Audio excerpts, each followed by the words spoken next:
Euro dollar, funt dollar gəldi desə, dünən bildiyiniz kimi funtun dollar rəqabətli funt indiklərə xəbər çıxan xəbər, yəni pis olduğu üçün funt sterling sürətlə 1100 pips aşağı doğru istiqamətlə davam etdirdi. Yəni bugün alış əməliyyatları üçün 1.35-lərə diqqət etmək olar, satışlar üçün isə 1.34-600-lərə. Amma Euro dollar rəqabətində isə bundan istifadə edib sürətlə qalxdı. Alışlar bizdə 1.14, bizdə dedik ki, bazarda 1.14 300-lər, satışlar isə 1.14-lərdən sonra fikirləşməyə dəyər.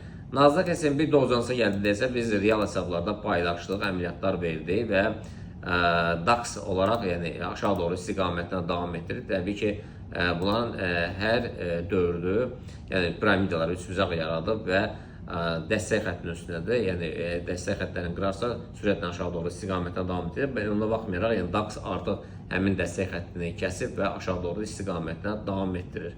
Belə əzizlərim, inşallah görüşmək ümidi ilə.